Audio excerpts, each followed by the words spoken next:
ده.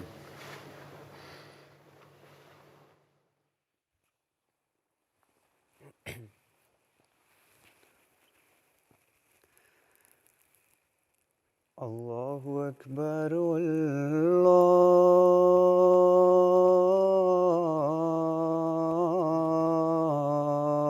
الله أكبر الله أكبر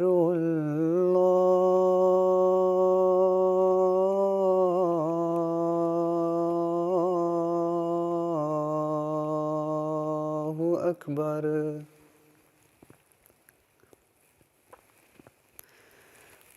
أشهد أن لا إله إلا الله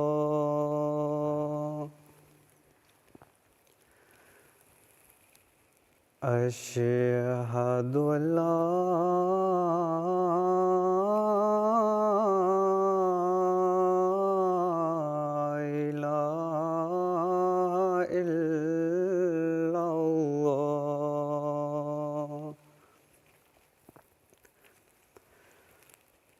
أشهد أن محمدًا رسول الله أشهد أن محمدًا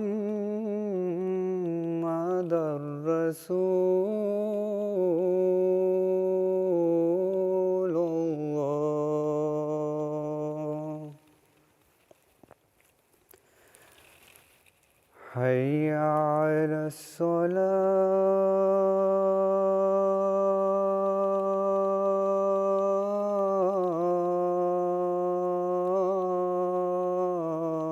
الصلاة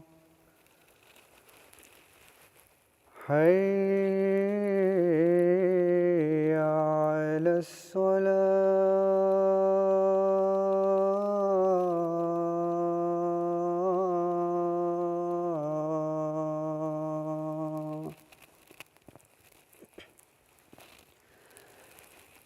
حي على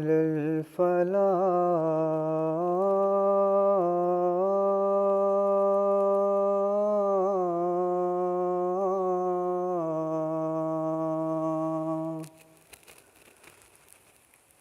حي على الفلاح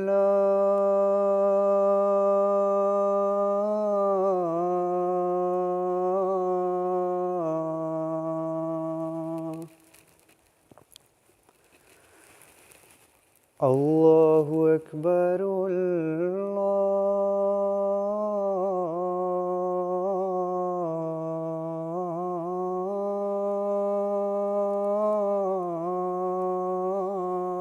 الله أكبر لا إله إلا الله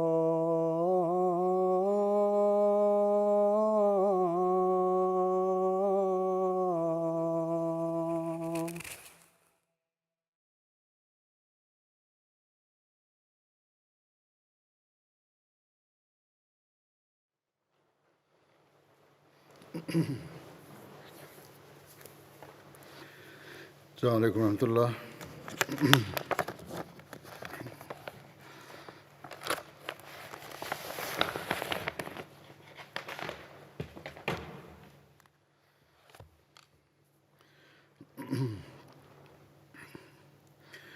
أشهد أن لا إله إلا الله وحده لا شريك له وأشهد أن محمدًا عبده ورسوله أما بعد فأعوذ بالله من الشيطان الرجيم بسم الله الرحمن الرحيم الحمد لله رب العالمين الرحمن الرحيم مالك يوم الدين إياك نعبد وإياك نستعين اهدنا الصراط المستقيم صراط الذين أنعمت عليهم غير المغضوب عليهم ولا الضالين.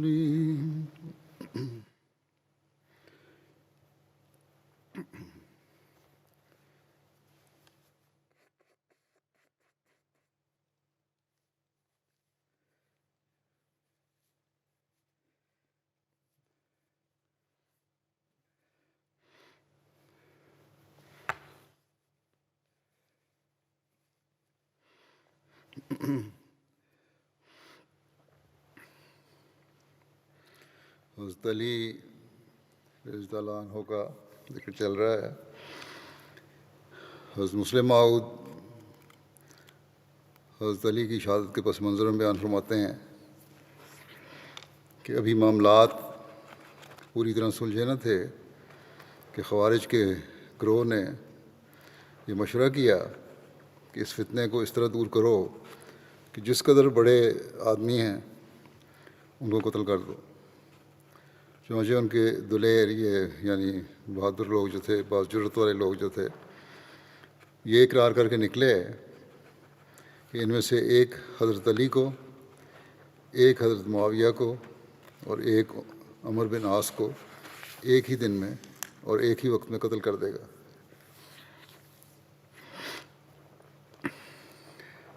جو حضرت معاویہ کی طرف گیا تھا اس نے تو حضرت معاویہ پر حملہ کیا، لیکن اس کی تلوار ٹھیک نہیں لگی اور حضرت معاویہ صرف معمولی زخمی ہوئے.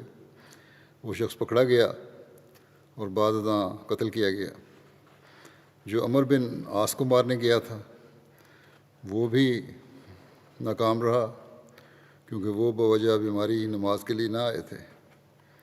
اور جو شخص ان کو نماز پڑھانے کے لیے آیا تھا، یعنی اس وقت حضرت عمر بن عاص کی جگہ، اس نے اس کو مار دیا جو حملہ کرنے گیا تھا عمر بن عاص پر، اور خود پکڑا گیا اور بعد ازاں مارا گیا. جو شخص حضرت علی کو مارنے کے لیے نکلا تھا، اس نے جب کہ آپ صبح کی نماز کے لیے کھڑے ہونے لگے، آپ پر حملہ کیا اور آپ خطرناک طور پر زخمی ہوئے. آپ پر حملہ کرتے وقت اس شخص نے یہ الفاظ کہے کہ اے علی، تیرا حق نہیں کہ تیری ہر بات مانی جایا کرے، بلکہ یہ حق صرف اللہ کو ہے. حضرت علی کی شہادت کی پیش گوئی حضرت صلی اللہ علیہ وسلم نے فرمائی تھی. حضرت عبید اللہ نے بیان کیا کہ نبی صلی اللہ علیہ وسلم نے حضرت علی سے فرمایا، اے علی، کیا تم جانتے ہو کہ اولین اور آخرین میں سے سب سے بدبخت شخص کون ہے؟ انہوں نے عرض کیا، اللہ اور اس کا رسول سب سے زیادہ جانتے ہیں. اس پر آپ نے فرمایا کہ پہلوں میں سب سے بدبخت شخص حضرت صالح کی اونٹنی کی کونچیں کاٹنے والا تھا، اور اے علی، آخرین میں سب سے بدبخت وہ شخص ہوگا جو تمہیں نیزہ مارے گا. اور آپ صلی اللہ علیہ وسلم نے اس جگہ کی طرف اشارہ فرمایا جہاں آپ کو نیزہ مارا جائے گا. حضرت علی کی لونڈی ام جعفر کی روایت ہے کہ میں حضرت علی کے ہاتھوں پر پانی ڈال رہی تھی کہ آپ نے اپنا سر اٹھایا اور اپنی داڑھی کو پکڑ کر اسے ناک تک بلند کیا اور داڑھی کو مخاطب کر کے فرمایا، واہ واہ تیرے کیا کہنے، تم ضرور خون میں رنگی جاؤ گی. پھر جمعہ کے دن آپ شہید کر دیے گئے. حضرت علی کا واقعہ شہادت اس طرح بیان ہوا ایک جگہ. ابن حنفیہ روایت کرتے ہیں کہ میں اور حضرت حسن اور حضرت حسین حمام میں بیٹھے ہوئے تھے کہ ہمارے پاس ابن ملجم آیا۔ جب وہ داخل ہوا تو گویا حسنین نے اس سے نفرت کا اظہار کیا اور کہا کہ تیری یہ جرأت کہ اس طرح یہاں ہمارے پاس آئے۔ میں نے ان دونوں سے کہا کہ تم اس سے منہ نہ لگاؤ، قسم سے کہ یہ تمہارے خلاف جو کچھ کرنے کا ارادہ رکھتا ہے وہ اس سے بھی زیادہ خوفناک ہے۔ حضرت علی پر حملہ کے وقت ابن ملجم کو قیدی بنا کر لایا گیا تو ابن حنفیہ نے کہا میں تو اسے اس دن ہی اچھی طرح جان گیا تھا جس دن یہ حمام میں ہمارے پاس آیا تھا۔ اس پر حضرت علی نے فرمایا یہ قیدی ہے، لہذا اس کی اچھی طرح مہمان نوازی کرو اور اسے عزت کے ساتھ ٹھہراؤ۔ اگر میں زندہ رہا تو یا تو اسے قتل کروں گا یا اسے معاف کروں گا، اور اگر میں مر گیا تو اسے میرے قصاص میں قتل کر دینا اور حد سے نہ بڑھنا۔ یقیناً اللہ حد سے بڑھنے والوں کو پسند نہیں کرتا۔ حضرت ابن عباس کے آزاد کردہ غلام قسم سے روایت ہے کہ حضرت علی نے میرے بڑے بیٹے کو اپنی وصیت میں لکھا کہ اس یعنی ابن ملجم کے پیٹ اور شرمگاہ میں نیزہ نہ مارا جائے۔ لوگوں نے بیان کیا کہ خوارج میں سے 3 آدمیوں کو نامزد کیا گیا تھا۔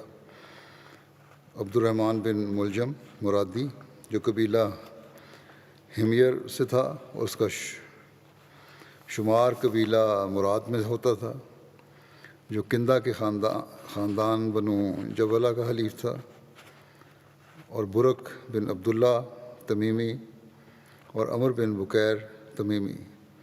یہ تینوں مکہ میں جمع ہوئے اور انہوں نے پختہ عہد پیمان کیے کہ وہ تین آدمیوں یعنی حضرت علی بن ابو طالب، حضرت معاویہ بن ابو سفیان اور حضرت عمر بن عاص کو ضرور قتل کریں گے۔ جیسا کہ پہلے بیان ہو چکا ہے، یہ نام ان 3 قتل کرنے والوں کو یہ تھے جس کا واقعہ حضرت مسلم نے بیان کیا تھا شروع میں، اور لوگوں کو اس سے نجات دلائیں گے۔ عبد الرحمن بن ملجم نے کہا میں علی بن ابو طالب کے قتل کا ذمہ لیتا ہوں۔ برق نے کہا میں معاویہ کے قتل کا ذمہ لیتا ہوں، اور عمر بن بکیر نے کہا میں تمہیں عمر بن عاص سے نجات دلاؤں گا۔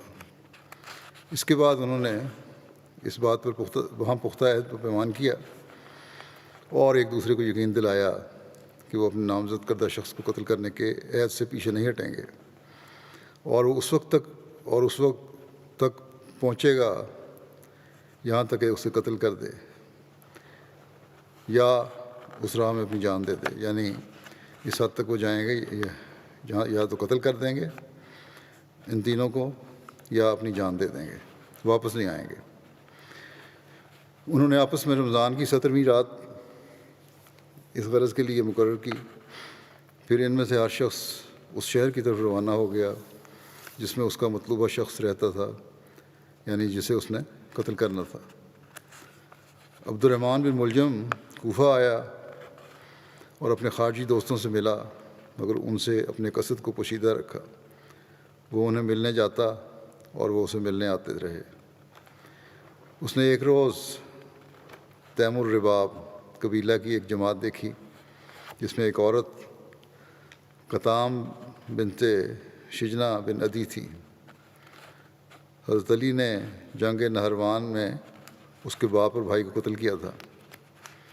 وہ عورت ابن ملجم کو پسند آئی تو اس نے اسے نکاح کا پیغام بھیجا۔ اس نے کہا میں اس وقت تک تجھ سے نکاح نہ کروں گی جب تک تو مجھ سے ایک وعدہ نہ کرے۔ ابن ملجم نے کہا کہ تو جو مانگے گی میں وہ تجھے دوں گا۔ اس نے کہا کہ 3000 اور علی بن ابی طالب کا قتل، درہم 3000 ہوں گے اور علی بن طالب کا قتل۔ اس نے کہا کہ اللہ کی قسم میں تو اس شہر میں علی بن ابو طالب کو قتل کرنے کے واسطے ہی آیا ہوں، اور میں تجھے وہ ضرور دوں گا جو تو نے مانگا۔ پھر ابن ملجم شبیب بن بجرہ اشجعی سے ملا اور اسے اپنے ارادے سے آگاہ کیا اور اپنے ساتھ رہنے کا کہا۔ شبیب نے اس کی یہ بات مان لی۔ عبد الرحمن بن ملجم نے وہ رات جس کی صبح کو اس نے حضرت علی کو شہید کرنے کا ارادہ کیا تھا، اشس بن قیس کندی کی مسجد میں اس سے سرگوشی کرتے ہوئے گزاری۔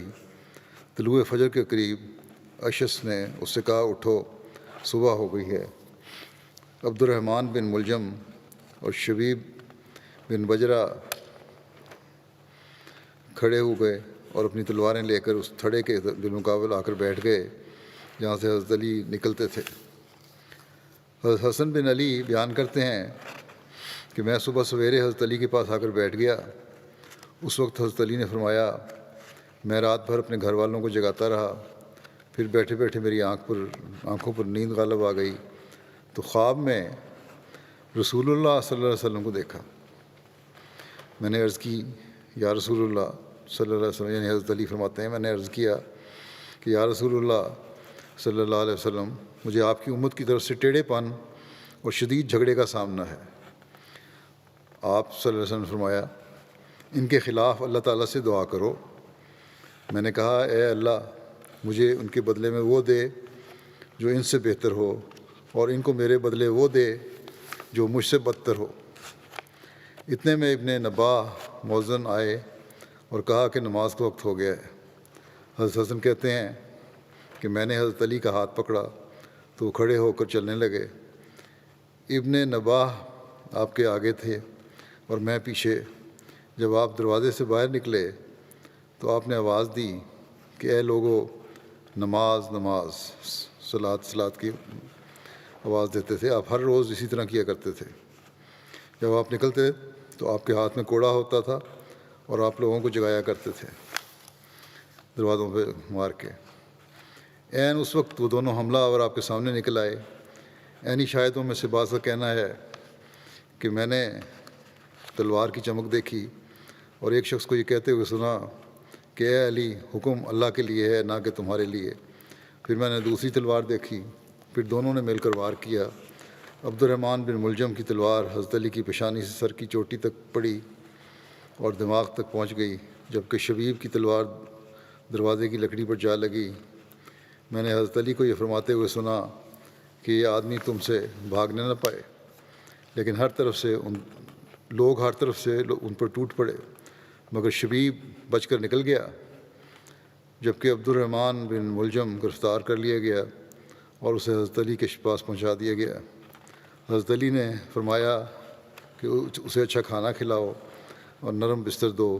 اگر میں زندہ رہا تو میں اس کا خون معاف کرنے یا قصاص لینے کا زیادہ حقدار ہوں گا، اور اگر میں فوت ہو گیا تو اسے بھی قتل کر کے میرے ساتھ ملا دینا، میں رب العالمین کے پاس اس سے جھگڑوں گا۔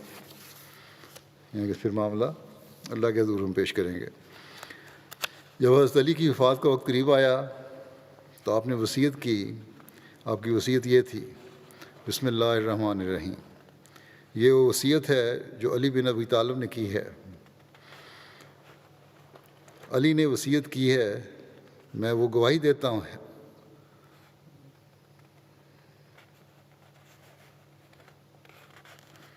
یہ ہے کہ میں وہ گواہی دیتا ہوں کہ اللہ کے سوا کوئی معبود نہیں۔ علی نے یہ وصیت کی ہے کہ وہ گواہی دیتا ہے کہ اللہ کے سوا کوئی معبود نہیں، وہ یکتا ہے، اس کا کوئی شریک نہیں، اور یہ کہ محمد صلی اللہ علیہ وسلم اس کے بندے اور رسول ہیں، جنہیں اللہ نے ہدایت اور دین حق کر کے مبعوث فرمایا تھا، دین حق دے کر مبعوث فرمایا تھا، تاکہ وہ اس دین کو تمام ادیان پر غالب کر دیں، خواہ یہ بات مشرکین کو بری ہی لگے۔ یقیناً میری نماز اور میری قربانی اور میری زندگی اور میری موت سب اللہ رب العالمین کے لیے ہے، اس کا کوئی شریک نہیں، اور مجھے اسی کا حکم دیا گیا ہے اور میں فرما برداروں میں سے ہوں۔ اس کے بعد اے حسن، اپنے بیٹے کو مخاطب فرمایا کہ میں تجھے اور اپنی تمام اولاد اور اپنے تمام گھر والوں کو اللہ تعالیٰ سے ڈرتے رہنے کی وصیت کرتا ہوں جو تمہارا پروردگار ہے، اور یہ کہ تم حالت اسلام میں ہی دنیا سے رخصت ہونا، تم سب مل کر اللہ کی رسی کو مضبوطی سے تھامے رکھنا اور آپس میں تفرقہ نہ کرنا، کیونکہ میں نے ابو القاسم صلی اللہ علیہ وسلم سے سنا ہے کہ باہمی تعلقات کی اصلاح کرنا نفل نمازوں اور روزوں سے بہتر ہے۔ بڑی اہم بات ہے، اسے یاد رکھنا چاہیے کہ باہمی تعلقات کی اصلاح کرنا نفل نمازوں اور روزوں سے بہتر ہے۔ آپس میں صلح صفائی سے رہنا، اصلاح کرنا اور کروانا، یہ بہت بڑی نیکی ہے۔ تم اپنے رشتہ داروں کا خیال رکھنا اور ان کے ساتھ حسن سلوک کرنا، اس سے اللہ تعالیٰ تم پر حساب آسان فرما دے گا۔ یتیموں کے معاملات میں اللہ سے ڈرنا، نہ تو انہیں اس بات پر مجبور کرنا کہ وہ اپنی زبان سے تم سے مدد طلب کریں، اور نہ اس بات پر کہ وہ تمہارے سامنے ضائع ہو جائیں۔ پڑوسیوں کے بارے میں اللہ سے ڈرو، کیونکہ وہ یہ تمہارے نبی صلی اللہ علیہ وسلم کی وصیت ہے۔ آپ ہمیشہ پڑوسیوں کے حقوق کی وصیت کرتے رہے، حتیٰ کہ ہمیں گمان ہوا کہ کہیں آپ صلی اللہ علیہ وسلم پڑوسیوں کو وارث ہی نہ بنا دیں۔ قرآن کے معاملے میں اللہ سے ڈرو، قرآن پر عمل کرنے میں کہیں دوسرے تم پر سبقت نہ لے جائیں۔ نماز کے معاملے میں اللہ تعالیٰ سے ڈرو، کیونکہ یہ تمہارے دین کا ستون ہے۔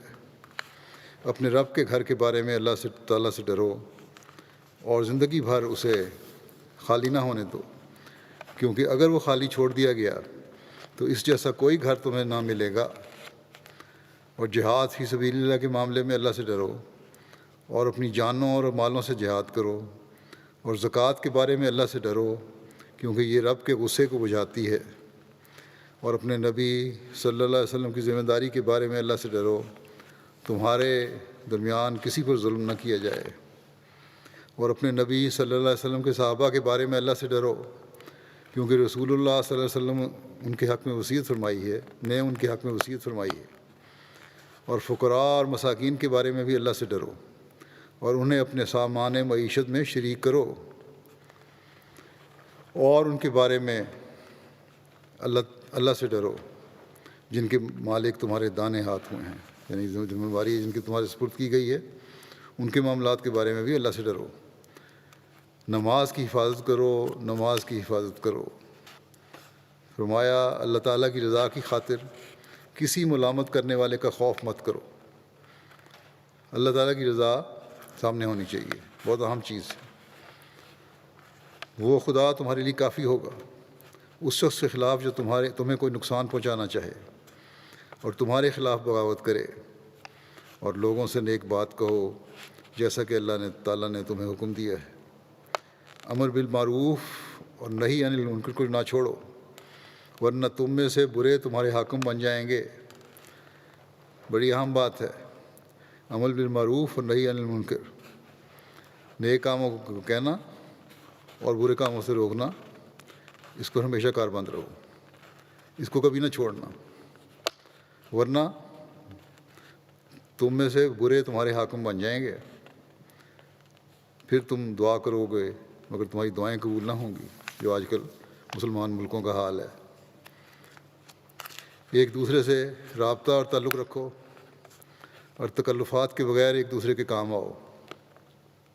خبردار، ایک دوسرے سے دشمنیاں نہ بڑھاؤ، نہ قطع تعلق کرو اور نہ تفرقہ کرو، اور نیکی اور تقوی میں باہم تعاون کرو، اور گناہ اور سرکشی میں تعاون نہ کرو۔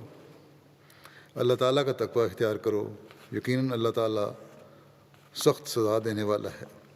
اے اہل بیت کے معزز افراد، اللہ تعالیٰ تمہاری حفاظت کرے اور تمہارے نبی صلی اللہ علیہ وسلم کی تمہارے ذریعہ حفاظت کرے، یعنی تمہارے نیک نمونے کے ذریعے رسول اللہ صلی اللہ علیہ وسلم گویا ہمیشہ زندہ رہیں۔ میں تمہیں اللہ کے سپرد کرتا ہوں اور تم پر سلام اور اللہ کی رحمت بھیجتا ہوں۔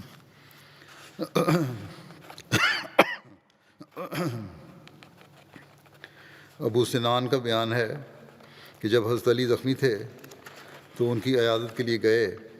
راوی کہتے ہیں کہ میں نے عرض کی کہ اے امیر المومنین، آپ کی اس زخمی حالت پر ہمیں بہت تشویش ہو رہی ہے۔ حضرت علی نے فرمایا، لیکن خدا کی قسم مجھے اپنے اوپر کوئی تشویش نہیں ہے، کیونکہ صادق و مصدوق رسول اللہ صلی اللہ علیہ وسلم نے مجھے بتا دیا تھا کہ تمہیں اس جگہ پر زخم آئیں گے، اور آپ نے اپنی گن پٹیوں کی طرف اشارہ کیا، پھر وہاں سے خون بہے گا حتیٰ کہ تیری داڑھی رنگین ہو جائے گی، اور ایسا کرنے والا اس امت کا سب سے بڑا بدبخت شخص ہوگا، جیسا کہ اونٹنی کی کونچیں کاٹنے والا قوم ثمود کا سب سے بڑا بدبخت تھا۔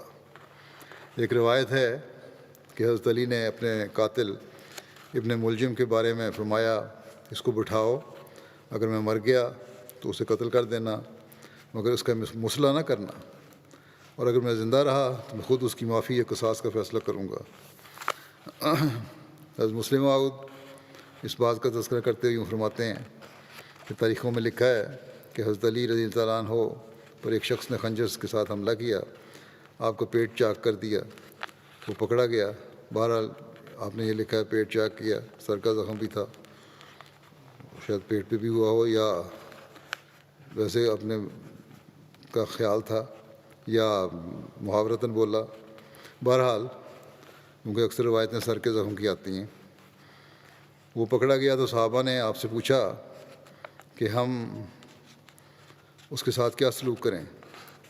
آپ نے حضرت امام حسن کو بلوایا اور وصیت کی کہ اگر میں مر جاؤں تو میری جان کے بدلے اس کی جان لے لی جائے، لیکن اگر میں بچ جاؤں تو پھر اسے قتل نہ کیا جائے۔ عمر ذی مر بیان کرتے ہیں کہ جب حضرت علی کو تلوار کے زخم آئے تو میں آپ کی خدمت میں حاضر ہوا۔ آپ نے اپنا سر لپیٹا ہوا تھا۔ میں نے عرض کیا، اے امیر المومنین، مجھے اپنا زخم دکھائیں۔ آپ نے زخم سے کپڑا کھولا تو میں نے عرض کیا، ہلکا سا زخم ہے اور کچھ نہیں۔ آپ نے فرمایا، میں تم لوگوں سے جدا ہونے والا ہوں۔ اس پر آپ کی صاحبزادی ام کلثوم پردے کے پیچھے سے رو پڑیں۔ آپ نے اسے فرمایا، چپ ہو جاؤ، اگر تم وہ دیکھ لو جو میں دیکھ رہا ہوں تو نہ رو۔ میں نے عرض کی کہ اے امیر المومنین، آپ کیا دیکھ رہے ہیں؟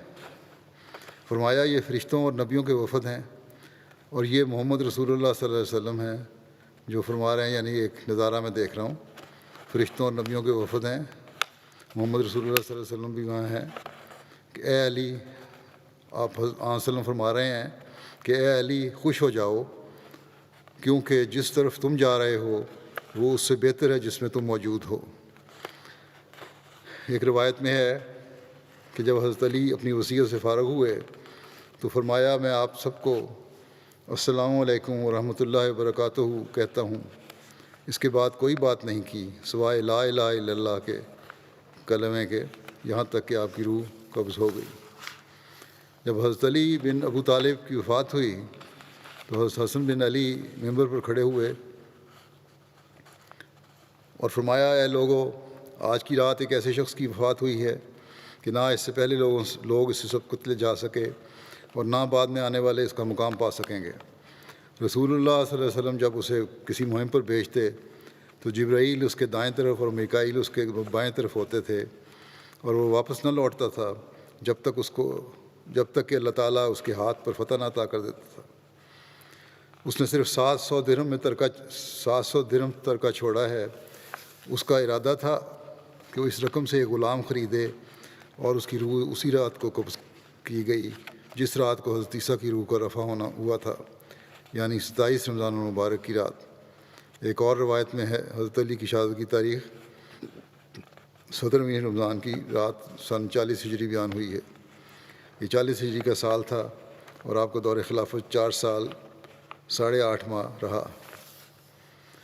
حضرت مسلم موعود اس واقعے کو بیان فرماتے ہیں، طبقات ابن سعد کی جلد 40 میں حضرت علی کرم اللہ وجہ کی وفات کے حالات میں حضرت امام حسن سے روایت کی گئی ہے کہ آپ نے فرمایا کہ اے لوگو، آج وہ شخص فوت ہوا ہے کہ اس کی بعض باتوں کو نہ پہلے پہنچے اور نہ بعد کو آنے والے پہنچیں گے۔ رسول اللہ صلی اللہ علیہ وسلم اسے جنگ کے لیے بھیجتے تھے تو جبرائیل اور اس کے دائیں طرف ہوتے تھے اور میکائیل بائیں طرف، پس وہ بلا فتح حاصل کیے واپس نہیں ہوتا تھا، بغیر فتح حاصل کیے واپس نہیں ہوتا تھا، اور اس نے صرف 700 درہم اپنا ترکہ چھوڑا ہے جس سے اس کا ارادہ تھا کہ ایک غلام خریدے اور وہ اس رات کو فوت ہوا ہے جس رات عیسیٰ بن مریم کی روح آسمان کی طرف اٹھائی گئی تھی، یعنی رمضان کی 27ویں تاریخ کو۔ حضرت علی کو ان کے دونوں بیٹوں اور حضرت عبداللہ بن جعفر نے غسل دیا، اور آپ کے بیٹے حضرت حسن نے نماز جنازہ پڑھائی، اور نماز جنازہ میں 4 تکبیرات کہیں۔ آپ کو 3 کپڑوں کا کفن دیا گیا جس میں قمیض نہیں تھی۔ آپ کی تدفین سحری کے وقت ہوئی۔ کہا جاتا ہے کہ حضرت علی کے پاس کچھ متبرک مشک تھا جو رسول اللہ صلی اللہ علیہ وسلم کے جسد مبارک کو لگائے گئے مشک سے بچا تھا، اور حضرت علی کی وصیت تھی کہ وہ مشک آپ کی میت کو لگایا جائے۔ آپ کی عمر میں اختلاف پایا جاتا ہے۔ بعض نے کہا آپ کی عمر 57 سال تھی، بعض کے نزدیک 58 سال تھی، بعض کے نزدیک 65 سال تھی، بعض کے نزدیک 63 سال تھی، تاہم اکثریت کے نزدیک 63 سال والی روایت زیادہ درست تھی۔ حضرت علی کا مزار کہاں واقع ہے، اس بارے میں بھی سوال اٹھتا ہے۔ اس کے بارے میں تاریخ کی کتابوں میں متفرق روایات ملتی ہیں جو یوں ہیں: حضرت علی کو رات کے وقت کوفہ میں دفن کیا گیا اور ان کی تدفین کو مخفی رکھا گیا۔ حضرت علی کو کوفہ کے جامعہ مسجد میں دفن کیا گیا۔ حضرت امام حسن اور امام حسین رضی اللہ عنہما نے حضرت علی کی لاش کو مدینہ منتقل کیا اور حضرت فاطمہ کی قبر کے پاس بقیع میں دفن کیا۔ ایک روایت یہ ہے کہ جب ان دونوں نے حضرت علی کی لاش کو ایک صندوق میں ڈال کر اونٹ پر رکھا تو اونٹ گم ہو گیا۔ اس اونٹ کو طے قبیلہ نے پکڑا۔ وہ اس صندوق کو مال سمجھ رہے تھے۔ جب انہوں نے دیکھا کہ صندوق میں لاش ہے تو اس کو پہچان نہیں سکے، اور انہوں نے اس لاش کو صندوق سمیت دفن کر دیا، اور کوئی نہیں جانتا کہ حضرت علی کی قبر کہاں ہے۔ پھر ایک روایت ہے کہ حضرت حسن نے حضرت علی کو کوفہ میں جادہ بن خبیرہ کی آل کے کسی حجرے میں دفن کیا تھا۔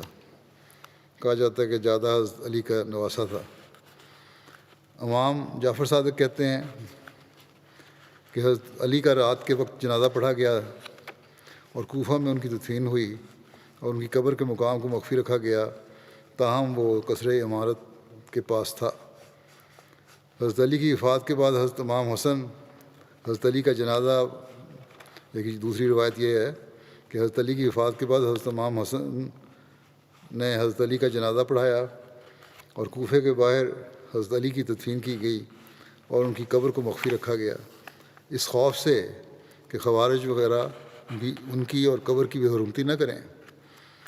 بعض شیعہ کہتے ہیں کہ حضرت علی کا مزار نجف میں ہے، اس مقام پر جس کو آج کل مشہد النجف کہتے ہیں۔ ایک روایت کے مطابق کوفہ میں حضرت علی کو شہید کیا گیا، تاہم آپ کی قبر کے بارے میں معلوم نہیں کہ وہ کہاں ہے۔ حضرت علی کی وفات کے بعد حضرت امام حسن نے حضرت علی کا جنازہ پڑھایا اور کوفہ کے دارالعمارہ میں حضرت علی کی تدفین کی گئی، اس خوف سے کہ خوارج ان کی لاش کی حرمتی نہ کریں۔ علامہ ابن اسیر لکھتے ہیں کہ یہ روایت مشہور ہے، اور جس نے یہ کہا کہ انہیں جانوروں پر رکھا گیا اور وہ اسے لے گیا اور کوئی نہ جان سکا کہ وہ جانور کہاں چلا گیا، تو یہ درست نہیں ہے، اور اس نے اس بارے میں تکلف سے کام لیا ہے جس کا اس کو کوئی علم نہیں، اور نہ ہی عقل اور نہ ہی شریعت اس کا جواز پیش کرتی ہے۔ اور جو اکثر جاہل رفاوظ یہ عقیدہ رکھتے ہیں کہ حضرت علی کا مزار مشہد النجف میں ہے، تو اس بات کی کوئی دلیل نہیں ہے اور نہ ہی اس میں کوئی حقیقت ہے، بلکہ کہا جاتا ہے کہ وہاں تو حضرت مغیرہ بن شعبہ کی قبر ہے۔ امام ابن تیمیہ کہتے ہیں کہ نجف میں مشہد کے نام سے جو مقام ہے، اہل علم اس پر متفق ہیں کہ وہ حضرت علی کی قبر کا مقام نہیں، بلکہ وہ حضرت مغیرہ بن شعبہ کا قبر ہے۔ اہل بیت، شیعہ اور دیگر بے شمار مسلمانوں نے کوفہ میں ان کی حکومت اور 300 سال سے زیادہ بیت جانے کے باوجود کبھی اس بات کا ذکر نہیں کیا کہ یہ حضرت علی کی قبر ہے۔ حضرت علی کی شہادت کے 300 سال بعد اس جگہ کو مشہد علی کا نام دیا گیا ہے، اس لیے روایت بالکل غلط ہے کہ یہ قبر حضرت علی کی ہے۔ نیز حضرت علی، علامہ ابن جوزی نے اپنی تاریخ کی کتاب میں حضرت علی کے مزار کے متعلق متفرق روایات جنہیں اوپر بیان کر دیا گیا ہے کو درج کرنے کے بعد لکھا ہے کہ واللہ عالم ای الاقوال ہو، اللہ بہتر جانتا ہے کون سا قول زیادہ درست اور صحیح ہے۔ حضرت علی کی شادیاں جو ہیں اور اولاد، ان کا ذکر اس طرح ملتا ہے کہ حضرت علی نے مختلف وقتوں میں 8 شادیاں کیں، جن کے نام یہ ہیں: فاطمہ بنت رسول اللہ صلی اللہ علیہ وسلم، خولہ بنت جعفر بن قیس، لیلہ بنت مسعود بن خالد، ام البنین بنت حزام بن خالد، اسماء بنت امیس، صحابہ ام حبیب بنت ربیعہ، امامہ بنت ابو العاص بن ربیع، یہ آن حضرت صلی اللہ علیہ وسلم کی صاحبزادی حضرت زینب کی بیٹی اور نبی کریم صلی اللہ علیہ وسلم کی نواسی تھیں۔ ام سعید بنت عروہ بن مسعود ثقفی، ان سے اللہ تعالیٰ نے ان کو کثیر اولاد عطا کی، جن کی تعداد 30 سے زائد بنتی ہے، 14 لڑکے اور 19 لڑکیاں۔ آپ کی نسل حضرت حسن، حضرت حسین، محمد بن حنفیہ، عباس بن کلابیہ اور عمر بن تغلبیہ سے چلی۔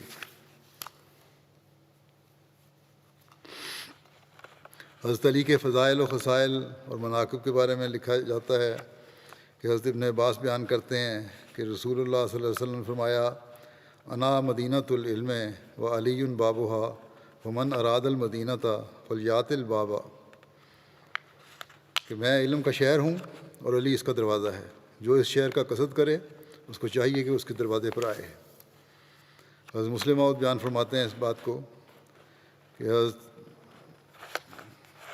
حضرت علی رضی اللہ عنہ نے ایک دفعہ فرمایا کہ صحابہ میں سے زیادہ بہادر اور دلیر حضرت ابوبکر رضی اللہ عنہ تھے، اور پھر انہوں نے کہا کہ جنگ بدر میں جب رسول کریم صلی اللہ علیہ وسلم کے لیے ایک علیحدہ چبوترا بنایا گیا تو اس وقت سوال پیدا ہوا کہ آج رسول کریم صلی اللہ علیہ وسلم کی حفاظت کا کام کس کے سپرد کیا جائے۔ اس پر حضرت ابوبکر رضی اللہ عنہ فوراً ننگی تلوار لے کر کھڑے ہو گئے، اور انہوں نے اس انتہائی خطرے کے موقع پر نہایت دلیری سے آپ کی حفاظت کا فرض سر انجام دیا۔ اسی طرح حدیث میں آتا ہے کہ رسول کریم صلی اللہ علیہ وسلم نے ایک دفعہ فرمایا: انا مدینۃ العلم و علی بابھا، کہ یعنی میں علم کا شہر ہوں اور علی اس کا دروازہ ہے۔ بس حضرت علی کو بھی رسول کریم صلی اللہ علیہ وسلم نے علماء میں سے قرار دیا ہے، مگر خیبر کی جنگ میں سب سے نازک وقت میں اسلام کا جھنڈا رسول کریم صلی اللہ علیہ وسلم نے آپ ہی کے ہاتھ میں دیا تھا، جس سے معلوم ہوتا ہے کہ رسول کریم صلی اللہ علیہ وسلم کے وقت علماء بزدل نہیں تھے، بلکہ سب سے زیادہ بہادر تھے۔ ذکر آپ فرما رہے ہیں علماء کی بہادری کا، اس نے یہ واقعہ بیان فرمایا۔ حضرت علی بیان کرتے ہیں کہ ایک وقت تھا کہ میں اپنے پیٹ پر بھوک کی وجہ سے پتھر باندھتا تھا، اور آج میرا صدقہ یعنی زکوٰۃ 4000 دینار تک پہنچ چکا ہے۔ ایک روایت میں 40,000 دینار کا ذکر ہے۔ ابو بہر اپنے ایک استاد سے روایت کرتے ہیں کہ انہوں نے کہا کہ میں نے حضرت علی کو موٹی تہہ بند پہنے دیکھا۔ آپ نے فرمایا: میں نے یہ 5 درہم میں خریدی ہے، جو مجھے اس پر 1 درہم کا نفع دے گا میں اسے یہ فروخت کر دوں گا۔ راوی کہتے ہیں کہ میں نے حضرت علی کے پاس چند درہم کی تھیلی دیکھی تو آپ نے کہا: یہ یمبو کی جائیداد میں سے ہمارے بچنے والا نفقہ ہے۔ یمبو ایک بستی ہے جو مدینہ سے 7 منزل دور تھی، سال سمندر کی طرف واقع ہے۔ آپ کی انگوٹھی پر، حضرت علی کی انگوٹھی پر اللہ الملک کو کندہ تھا کہ اللہ ہی بادشاہ ہے۔ جمع بن عمیر بیان کرتے ہیں کہ میں حضرت عائشہ کے پاس اپنی پھوپھی کے ساتھ آیا تو انہوں نے سوال کیا کہ لوگوں میں سب سے زیادہ رسول اللہ صلی اللہ علیہ وسلم کا کون عزیز تھا؟ حضرت عائشہ نے فرمایا: فاطمہ۔ پھر سوال کیا گیا کہ مردوں میں سے؟ تو آپ نے فرمایا: ان کے خاوند حضرت علی۔ حضرت ثعلبہ بن ابو مالک بیان کرتے ہیں کہ حضرت سعد بن عبادہ ہر میدان جنگ میں رسول اللہ صلی اللہ علیہ وسلم کی طرف سے علمبردار ہوتے تھے، مگر جب لڑائی کا وقت آتا تھا تو حضرت علی بن ابو طالب جھنڈا تھام لیتے تھے۔ قبیلہ ثقیف کے ایک شخص نے بیان کیا کہ حضرت علی نے مجھے صابور علاقے کا عامل مقرر کیا۔ یہ صابور جو ہے یہ بھی فارس میں ایک علاقہ ہے، شیراز سے تقریباً 100 میل کے فاصلے پر ہے۔ اور فرمایا کسی شخص کو بھی 1 درہم ٹیکس کی وجہ سے کوڑا نہ مارنا، اور لوگوں کے رزق کے پیچھے نہ پڑنا، اور نہ سردیوں یا گرمیوں میں ان کے کپڑوں کے پیچھے پڑنا۔ اس طرح ٹیکس نہیں لینا کہ کپڑے اتر جائیں، اور نہ ان سے کسی ایسے جانور کا مطالبہ کرنا جسے وہ کام میں استعمال کرتے ہوں۔ کسی کو 1 درہم کی طلب میں کھڑے نہ رکھنا، یعنی کسی جو بھی ٹیکس وصول کرنا ہے اس کے لیے، جزیہ وصول کرنا ہے اس لیے کسی کو کسی قسم کی تکلیف نہیں دینی، بوجھ نہیں ڈالنا۔ میں نے کہا یا امیر المومنین، پھر تو میں آپ کی طرف ایسے ہی لوٹوں گا جیسے میں آپ کے پاس سے جا رہا ہوں، کچھ نہیں ملے گا۔ حضرت علی نے فرمایا تمہارا بھلا ہو، ہاں خواہ تم خالی ہاتھ ہی لوٹو، ہمیں تو یہ حکم دیا گیا ہے کہ لوگوں کے اس مال میں سے لیں جو ان کی ضرورت سے زائد ہو۔ حضرت ابن عباس بیان کرتے ہیں کہ رسول اللہ صلی اللہ علیہ وسلم نے حضرت علی سے فرمایا تم میرے بھائی اور میرے ساتھی ہو۔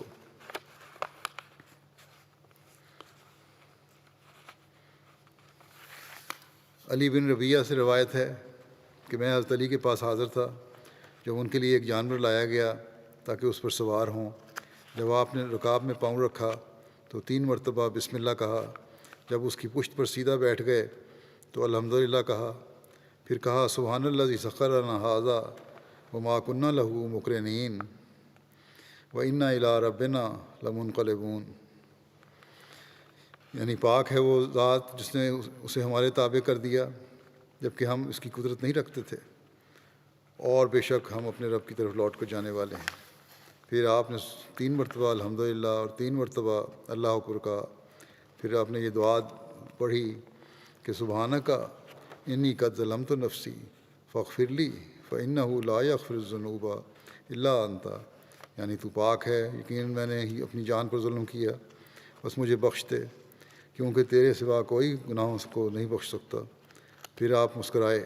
راوی کہتے ہیں میں نے عرض کیا کہ اے امیر المومنین آپ کس وجہ سے مسکرائے؟ آپ نے فرمایا کہ میں نے رسول اللہ صلی اللہ علیہ وسلم کو اسی طرح کرتے ہوئے دیکھا تھا جس طرح میں نے کیا ہے۔ پھر آپ مسکرائے تھے، اور حضرت علی کہتے ہیں کہ پھر میں نے عرض کیا یا رسول اللہ آپ کس وجہ سے مسکرائے ہیں؟ تو آپ نے فرمایا یقیناً تیرا رب اپنے بندے سے بہت خوش ہوتا ہے جب وہ کہتا ہے کہ اے میرے رب میرے گناہ بخش دے، یقیناً تیرے سوا کوئی گناہوں کو نہیں بخش سکتا۔ اس بات پہ محمد صلی اللہ علیہ وسلم مسکرائے تھے۔ یحییٰ بن یعمر سے مروی ہے کہ ایک بار حضرت علی بن ابو طالب نے خطاب کیا، اللہ تعالیٰ کی حمد و ثنا بیان کرنے کے بعد آپ نے فرمایا اے لوگو، تم سے پہلے لوگ صرف گناہوں کے ارتکاب کی وجہ سے ہلاک ہوئے، ان کے نیک لوگ اور علماء انہیں اس بات سے منع نہ کرتے تھے، پھر جب وہ گناہوں میں حد سے بڑھ گئے تو انہیں قسم قسم کی سزاؤں نے پکڑ لیا، پس تم لوگ بھلائی کا حکم دو اور برائی سے روکو قبل اس سے کہ تم پر بھی ان جیسا عذاب آ جائے۔ یاد رکھو نیکی کا حکم دینا اور برائی سے روکنا نہ تو تمہاری روزی گھٹائے گا اور نہ تمہاری موت کو قریب کرے گا۔ حضرت جابر بن رضی اللہ تعالیٰ عنہ روایت کرتے ہیں کہ ایک بار ہم رسول اللہ صلی اللہ علیہ وسلم کے ساتھ ایک انصاری عورت کے گھر میں تھے جس نے آپ کے لیے کھانا تیار کیا ہوا تھا، دعوت کی ہوئی تھی۔ نبی اکرم صلی اللہ علیہ وسلم نے فرمایا ابھی تمہارے پاس ایک جنتی آدمی آئے گا۔ اس کے بعد حضرت ابوبکر صدیق رضی اللہ عنہ داخل ہوئے تو ہم نے انہیں مبارکباد دی۔ پھر آپ نے فرمایا ابھی تمہارے پاس، دوبارہ فرمایا کہ ایک جنتی آدمی آئے گا۔ اس پر حضرت عمر داخل ہوئے تو ہم نے انہیں مبارکباد دی۔ پھر تیسری دفعہ آپ نے فرمایا کہ ابھی تمہارے پاس ایک جنتی آدمی آئے گا۔ راوی کہتے ہیں کہ میں نے دیکھا کہ اس وقت نبی کریم صلی اللہ علیہ وسلم اپنا سر کھجور کے ایک چھوٹے سے پودے کے نیچے چھپائے ہوئے تھے اور کہہ رہے تھے کہ اے اللہ اگر تو چاہے تو یہ آنے والا علی ہو۔ پھر حضرت علی داخل ہوئے تو ہم نے انہیں مبارکباد دی۔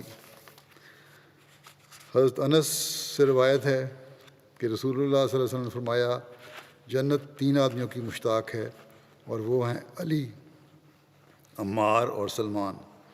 ابو عثمان نادی سے روایت ہے کہ حضرت علی نے فرمایا کہ ایک دفعہ رسول اللہ صلی اللہ علیہ وسلم میرا ہاتھ تھامے ہوئے تھے اور ہم مدینے کی ایک گلی سے گزر کر ایک باغ کے پاس پہنچے۔ میں نے عرض کی یا رسول اللہ یہ باغ کس قدر خوبصورت ہے؟ آپ صلی اللہ علیہ وسلم نے فرمایا تیرے لیے جنت میں اس سے بھی زیادہ خوبصورت باغ ہے۔ حضرت عمار بن یاسر بیان کرتے ہیں کہ میں نے رسول اللہ صلی اللہ علیہ وسلم کو حضرت علی سے یہ فرماتے ہوئے سنا کہ اے علی، اللہ تعالیٰ نے تمہیں ایک ایسی خوبی عنایت کی ہے کہ اس سے بہتر خوبی اس نے اپنے بندوں کو عطا نہیں کی، اور وہ ہے دنیا سے بے رغبتی۔ تمہیں اللہ تعالیٰ نے ایسا بنایا ہے کہ نہ تم دنیا میں سے کچھ لیتے ہو، نہ دنیا تم میں سے کچھ لیتی ہے، یعنی تمہیں دنیا کی کوئی خواہش نہیں ہے، دنیا کی چیزوں کی، اور نہ ہی دنیا کی خواہش رکھنے والے جو لوگ ہیں وہ تم سے کوئی تعلق رکھنا چاہتے ہیں۔ نیز تجھے اللہ تعالیٰ نے مساکین کی محبت عطا کی ہے، وہ تم کو اپنا امام بنا کر خوش ہیں اور تم ان کو اپنا پیروکار بنا کر خوش ہو۔ بس خوشخبری ہو اس شخص کو جو تم سے محبت کرے اور تمہارے بارے میں سچ بولے، اور ہلاکت ہے اس شخص کے لیے جو تم سے بغض رکھے اور تمہارے خلاف جھوٹ بولے۔ وہ لوگ جو تم سے محبت رکھتے ہیں اور تمہارے بارے میں سچ بولتے ہیں، وہ جنت میں تمہارے گھر کے پڑوسی اور تمہارے محل میں تمہارے ساتھی ہوں گے، اور جو لوگ تم سے بغض رکھتے ہیں اور تم پر جھوٹ باندھتے ہیں، اللہ تعالیٰ نے یہ بات اپنے ذمہ لے رکھی ہے کہ قیامت کے دن وہ انہیں سخت جھوٹوں کے کھڑے ہونے کی جگہ پر کھڑا کرے گا۔ حضرت مسلم موعود فرماتے ہیں کہ حضرت صلی اللہ علیہ وسلم نے فرمایا کہ جنت میں جس درجے میں میں ہوں گا اس میں علی اور فاطمہ ہوں گے۔ حضرت علی کا عشرہ مبشرہ میں ہونے کے بارے میں ذکر ہے کہ حضرت علی عشرہ مبشرہ یعنی ان 10 خوش نصیب صحابہ میں سے ہیں جنہیں رسول اللہ صلی اللہ علیہ وسلم کی زبان مبارک سے اسی دنیا میں جنت کی خوشخبری ملی۔ حضرت سعید بن زید بیان کرتے ہیں کہ میں 9 لوگوں کے بارے میں اس بات کی گواہی دیتا ہوں کہ وہ جنتی ہیں، اور اگر میں 10ویں کے بارے میں بھی یہی کہوں یعنی گواہی دوں تو گناہ گار نہیں ہوں گا۔ کہا گیا کہ وہ کیسے؟ تو انہوں نے کہا کہ ہم رسول اللہ صلی اللہ علیہ وسلم کے ساتھ حرا پہاڑ پر تھے تو وہ ہلنے لگا۔ اس پر آپ صلی اللہ علیہ وسلم نے فرمایا، ٹھہر اے حرا، یقیناً تجھ پر ایک نبی یا صدیق یا شہید ہے۔ کسی نے پوچھا وہ 10 جنتی لوگ کون ہیں؟ حضرت سعید بن زید نے کہا رسول اللہ صلی اللہ علیہ وسلم خود، ابو بکر، عمر، عثمان، علی، طلحہ، زبیر، سعد اور عبد الرحمن بن عوف ہیں۔ اور کہا گیا کہ 10واں کون ہے؟ تو حضرت سعید بن زید نے کہا وہ میں۔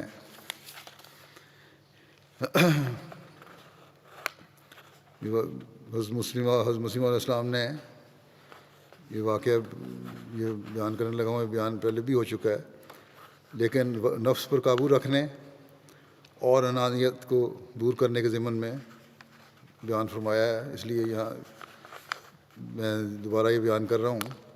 حضرت مسلم علیہ السلام فرماتے ہیں، کہتے ہیں حضرت علی کرم اللہ وجہ ایک دشمن سے لڑتے تھے اور محض خدا کے لیے لڑتے تھے۔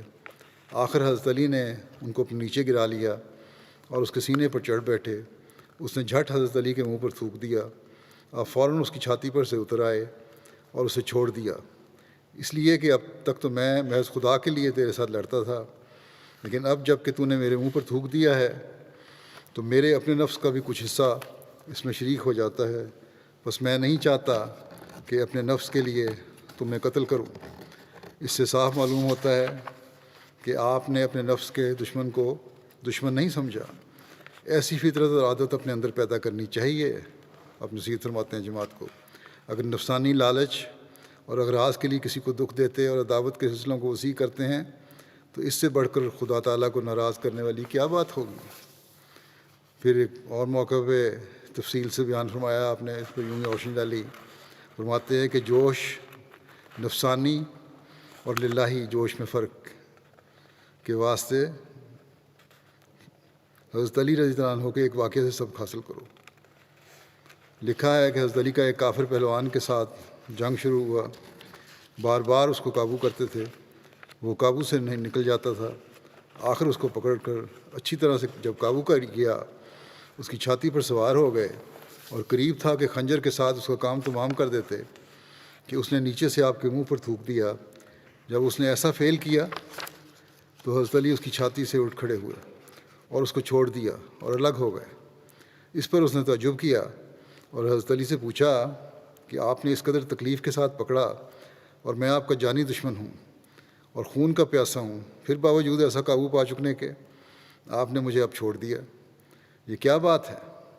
حضرت علی نے جواب دیا کہ بات یہ ہے کہ ہماری تمہارے ساتھ کوئی ذاتی عداوت نہیں، چونکہ تم دین کی مخالفت کے سبب مسلمانوں کو دکھ دیتے ہو، اس واسطے تم واجب القتل ہو، اور میں محض دینی ضرورت کے سبب کے تم کو پکڑتا تھا، لیکن جب تم نے میرے منہ پر تھوک دیا اور اس میں مجھے غصہ آیا تو میں نے خیال کیا کہ یہ اب نفسانی بات درمیان میں آ گئی ہے، اب اس کو کچھ کہنا جائز نہیں، تاکہ ہمارا کوئی کام نفس کے واسطے نہ ہو، جو ہو سب اللہ تعالیٰ کے واسطے ہو۔ جب میری اس حالت میں تغیر آئے گا اور یہ غصہ دور ہو جائے گا تو پھر وہی سلوک تمہارے ساتھ کیا جائے گا۔ اس بات کو سن کر کافر کے دل پر ایسا اثر ہوا کہ تمام کفر اس کے دل سے خارج ہو گیا، اور اس نے سوچا کہ اس سے بڑھ کر اور کون سا دین دنیا میں اچھا ہو سکتا ہے جس کی تعلیم کے اثر سے انسان ایسا پاک نفس بن جائے۔ بس اس نے اسی وقت توبہ کی اور مسلمان ہو گیا۔ بس یہ ہے اصل تقویٰ، جس کو جو نتیجہ بھی دکھاتا ہے۔ حضرت مسلم موعود نے بھی کم و بیش اس یہودی کی حضرت علی سے لڑائی کے واقعے کو اسی طرح بیان فرمایا ہے۔ فرماتے ہیں کہ حضرت علی رضی اللہ عنہ ایک لڑائی میں شامل تھے، ایک بہت بڑا دشمن جس کا مقابلہ بہت کم لوگ کر سکتے تھے آپ کے مقابلے پر آیا، اور کئی گھنٹے تک آپ کی اور اس یہودی پہلوان کی لڑائی ہوتی رہی۔ آخر کئی گھنٹے کی لڑائی کے بعد آپ نے اس یہودی کو گرا لیا اور اس کے سینے پر بیٹھ گئے اور ارادہ کیا کہ خنجر سے اس کی گردن کاٹ دیں کہ اچانک اس یہودی نے آپ کے منہ پر تھوک دیا۔ آپ فوراً اسے چھوڑ کر سیدھے کھڑے ہو گئے، اور وہ یہودی سخت حیران ہوا اور کہنے لگا یہ عجیب بات ہے کہ کئی گھنٹے کی کشتی کے بعد آپ نے مجھے گرایا اور اب یکدم مجھ پہ چھوڑ کر الگ ہو گئے ہیں، یہ آپ نے کیسی بیوقوفی کی ہے؟ حضرت علی نے فرمایا میں نے بیوقوفی نہیں کی، بلکہ جب میں نے تمہیں گرایا اور تم نے میرے منہ پر تھوک دیا تو یکدم میرے دل میں غصہ پیدا ہوا کہ اس نے میرے منہ پر کیوں تھوکا ہے، مگر ساتھ ہی مجھے خیال آیا کہ اب تک تو میں جو کچھ کر رہا تھا خدا کے لیے کر رہا تھا، اگر اس کے بعد میں نے لڑائی جاری رکھی تو تیرا خاتمہ میرے نفس کے غصے کی وجہ سے ہوگا، یعنی اس یہودی کو ختم کرنا۔ نے فرمایا کہ میرے غصے کی ذاتی غصے کی وجہ سے بھی ہو سکتا ہے، خدا کی رضا کے لیے نہیں ہوگا، اس لیے میں نے مناسب سمجھا کہ اس وقت میں تجھے چھوڑ دوں، جب غصہ جاتا رہے گا تو پھر خدا کے لیے میں تجھے گراؤں گا۔ باقی انشاءاللہ آئندہ بیان ہوگا۔ اس وقت میں ایک اور بات بھی کہنا چاہتا ہوں۔ آج نئے سال کا پہلا دن ہے اور پہلا جمعہ ہے۔ دعا کریں کہ یہ سال جماعت کے لیے، دنیا کے لیے، انسانیت کے لیے بابرکت ہو۔ ہم بھی اپنا فرض ادا کرتے ہوئے پہلے سے بڑھ کر خدا تعالیٰ کی طرف جھکنے والے اور اپنی عبادتوں کے معیار بڑھانے والے ہوں، اور دنیا والے بھی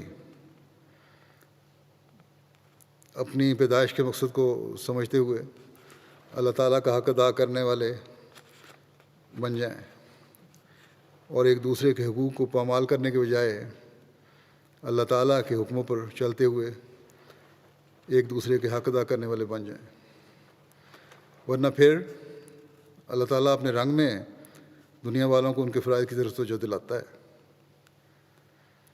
کاش کہ ہم اور دنیا کے تمام لوگ اس اہم نقطے کو سمجھ جائیں اور اپنی دنیا و عاقبت سنوار سکیں۔ گزشتہ ایک سال سے ہم ایک نہایت خطرناک وبائی مرض کا سامنا کر رہے ہیں، اور دنیا کا کوئی ملک بھی اس وبا سے باہر نہیں ہے، کہیں کم اور کہیں زیادہ، لیکن لگتا ہے کہ اکثریت دنیا کی اس بات کی طرف توجہ نہیں دینا چاہتی کہ کہیں یہ وبا اللہ تعالیٰ کی طرف سے ہمیں اپنے حقوق و فرائض کی طرف توجہ دلانے کے لیے نہ ہو۔ یہ نہیں سوچنا چاہتے، یہ تو نہیں کہ اللہ تعالیٰ ہمیں ہلانا چاہتا ہے، بتانا چاہتا ہے، توجہ دلانا چاہتا ہے، اس طرف سوچ نہیں کسی کی۔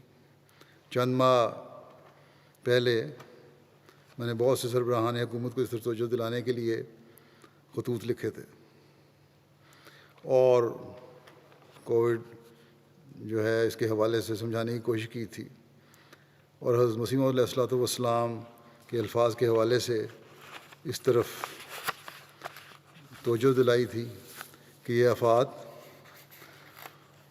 خدا تعالیٰ کی طرف سے اپنے حقوق و فرائض بھولنے اور ادا نہ کرنے بلکہ ظلم میں بڑھنے کی وجہ سے آتی ہیں، اس لیے توجہ کریں۔ بعض سربراہان نے جواب بھی دیے، لیکن دنیا داری والے جواب تھے ان کے، کہ ہم بھی یہی چاہتے ہیں، دنیا کی نظر سے والی باتیں کی، دین والی بات نہیں کی۔ خدا کا کھانا جو بیچ میں تھا بہت بڑا، میں نے بیان کیا تھا، اس کو ذکر ہی نہیں کیا، اور ضرور ایسا ہونا چاہیے، لیکن نہ اپنی حالتوں کو بدلنے کی طرف عملی قدم اٹھانا چاہتے ہیں یہ لوگ، نہ قوم کے ہمدرد بن کر ان کے اصل مقصد، قوم کو اصل مقصد کی طرف توجہ دلانا چاہتے ہیں، یہ جاننے کے باوجود کہ اس وبا کے بعد کے اثرات بہت خطرناک ہوں گے۔ یہ ہر دنیا کے لیڈر کو پتہ ہے، ہر عقل مند انسان کو پتہ ہے، ہر تجزیہ نگار کو یہ پتہ ہے، لیکن اس کے باوجود اصل حل کی طرف توجہ نہیں ہے، صرف دنیا کی جو کوششیں ہیں اسی کی طرف توجہ ہے۔ اس بیماری سے نہ صرف انفرادی طور پر ہر فرد معاشی لحاظ سے کمزور ہو رہا ہے، جو صحت کے لحاظ سے جو ہو رہے ہیں وہ تو ہو رہے ہیں جو متاثرین ہیں، لیکن عمومی طور پر ہر ایک معاشی لحاظ سے بھی ہو رہا ہے متاثر، بلکہ بڑی بڑی امیر حکومتوں کی معیشتوں کی بھی معیشتیں جو ہیں ان کی بھی کمریں ٹوٹ رہی ہیں۔ دنیا داروں کے پاس اس کا صرف ایک حل ہے کہ پھر جو ایسی صورتحال ہو جائے گی، جو معیشت تباہ ہو جائے گی، تو دوسرے چھوٹے ملکوں کی معیشتوں پر قبضہ کیا جائے، ان کو کسی طرح اپنے جال میں پھنسایا جائے، اپنے دام میں لایا جائے، اور پھر بہانے بہانے سے ان کی دولتوں پر قبضہ کیا جائے۔ اس کے لیے بلاک بنیں گے اور بن رہے ہیں۔ سرد جنگ دوبارہ شروع ہو جائے گی، اور اب کہا جانے لگا ہے کہ شروع ہو گئی ہے ایک طرح سے، اور کوئی بعید نہیں کہ اصل ہتھیاروں کی جنگ بھی ہو جائے، جو نہایت خوفناک جنگ ہوگی۔ پھر ایک اور گہرے کنویں میں گر جائیں گے یہ لوگ۔ غریب ملک تو پہلے ہی پسے ہوئے ہیں، امیر ملکوں کے عوام بھی پسیں گے، اور بڑی خوفناک حد تک پسیں گے۔ بس اس سے پہلے کہ دنیا اس حالت کو پہنچے، ہمیں اپنا فرض ادا کرتے ہوئے دنیا کو ہوشیار کرنا چاہیے۔ بس یہ سال مبارکبادوں کا سال اس وقت بنے گا جب ہم اپنے فرائض کو اس نہج پر ادا کرنے والے ہوں گے کہ لوگوں کو سمجھائیں، دنیا کو سمجھائیں، اور ظاہر ہے کہ یہ سب کرنے کے لیے ہمیں اپنی حالتوں کے بھی جائزے لینے ہوں گے۔ ہم جو زمانے کے امام مسیح موعود اور مہدی موعود کو ماننے والے ہیں، کیا ہماری اپنی حالتیں ایسی ہو چکی ہیں کہ ہم اللہ تعالیٰ کے حقوق ادا کرنے کے ساتھ خالصتاً للہ اس کے بندوں کے حقوق بھی ادا کرنے والے ہیں، یا ابھی ہمیں اپنی اصلاح کرنے اور ایک دوسرے سے پیار و محبت کے جذبات کو غیر معمولی معیاروں تک لانے کی ضرورت ہے؟ بس ہر احمدی کو غور کرنا چاہیے کہ اس کے سپرد ایک بہت بڑا کام کیا گیا ہے، اور اس کے سر انجام دینے کے لیے پہلے اپنے اندر پیار اور محبت اور بھائی چارے کی فضا کو پیدا کریں اپنے معاشرے میں، احمدی معاشرے میں، اور پھر دنیا کو اس جھنڈے کے نیچے لائیں جو حضرت محمد رسول اللہ صلی اللہ علیہ وسلم نے بلند کیا تھا، اور جو اللہ تعالیٰ کی توحید کا جھنڈا ہے، تبھی ہم اپنی بیعت کے مقصد میں کامیاب ہو سکتے ہیں، تبھی ہم بیعت کا حق ادا کرنے والے بن سکتے ہیں، تبھی ہم اللہ تعالیٰ کے فضلوں کے وارث ہو سکتے ہیں، اور تبھی ہم نئے سال کی مبارکباد دینے کے اور لینے کے مستحق قرار دیے جا سکتے ہیں۔ اللہ تعالیٰ ہمیں اس کی توفیق عطا فرمائے، اور ہر احمدی مرد، عورت، جوان، بچہ، بوڑھا اس بات کو سمجھتے ہوئے یہ عہد کرے کہ اس سال میں نے دنیا میں ایک انقلاب پیدا کرنے کے لیے اپنی تمام تر صلاحیتوں کو استعمال کرنا ہے۔ اللہ تعالیٰ اس کی ہر ایک احمدی کو توفیق عطا فرمائے۔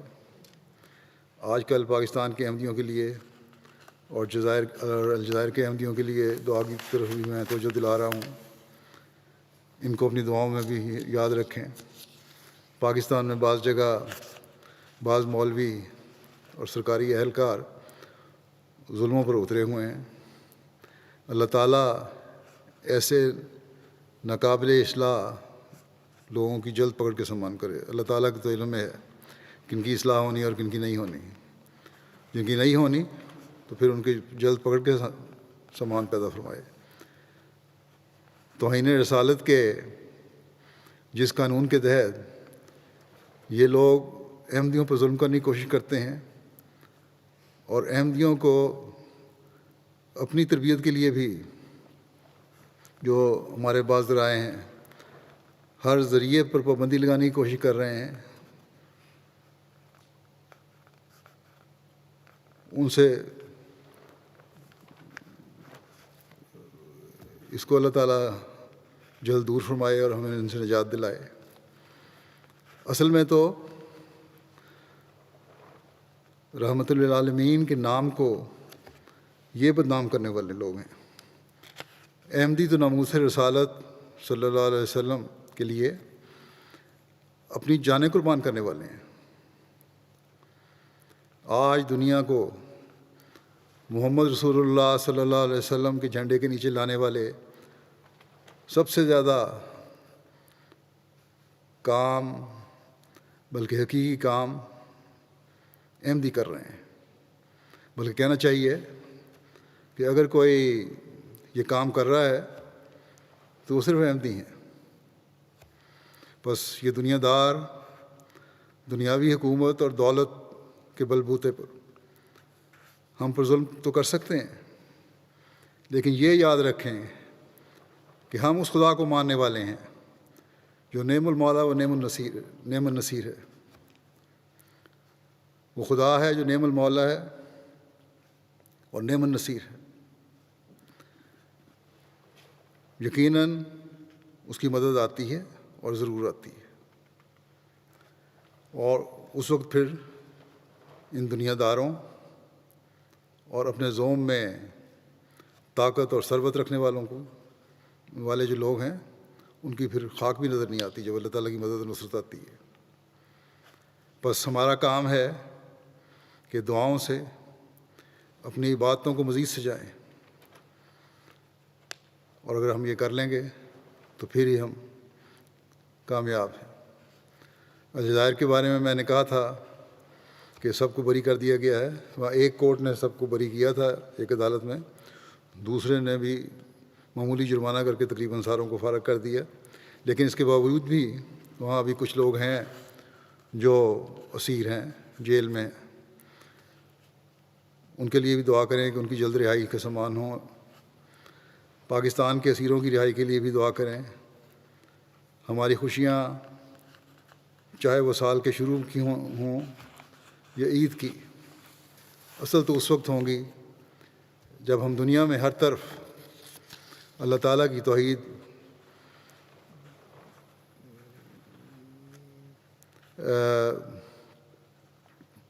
کا جھنڈا لہرانے والے بنیں گے، جسے لے کر حضرت محمد رسول اللہ صلی اللہ علیہ وسلم آئے تھے۔ اسی خوشیاں اسی وقت ہوں گی جب انسانیت انسانی قدروں کو پہچاننے والی بنے گی، جب آپس کی نفرتیں محبتوں میں بدل جائیں گی۔ اللہ تعالیٰ اس خوشی کے سامان بھی ہمیں جلد پہنچائے۔ مسلم امہ کو بھی عقل دے کہ وہ آنے والے مسیح موعود اور مہدی موعود کو مان لیں۔ دنیا کو بھی عقل دے کہ اللہ تعالیٰ اور اس کے بندوں کے حقوق ادا کرنے کی طرف توجہ دینے والے ہوں۔ اللہ تعالیٰ ہر ملک میں ہر احمدی کو اپنی حفظ و امان میں رکھے، اور یہ سال ہر احمدی کے لیے، ہر انسان کے لیے رحمتوں اور برکتوں کا سامان بن کر آئے، کا سال بن کر آئے،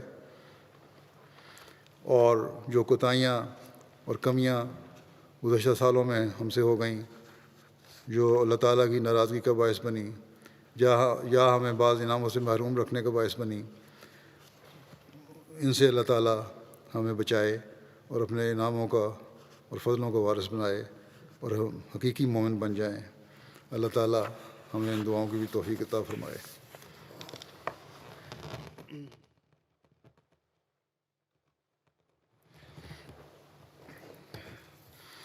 الحمد للہ نحمده ونستعینه ونستغفره ونؤمن به ونتوکل علیہ ونعوذ باللہ من شرور انفسنا ومن سیئات اعمالنا من يهده الله فلا مضل له ومن يضلله فلا هادي له ونشهد أن لا إله إلا الله ونشهد أن محمدا عبده ورسوله عباد الله رحمكم الله إن الله يأمر بالعدل والإحسان وإيتاء ذي القربى وينهى عن الفحشاء والمنكر والبغي يعظكم لعلكم تذكرون اذكروا الله يذكركم وادعوه يستجب لكم ولذكر الله أكبر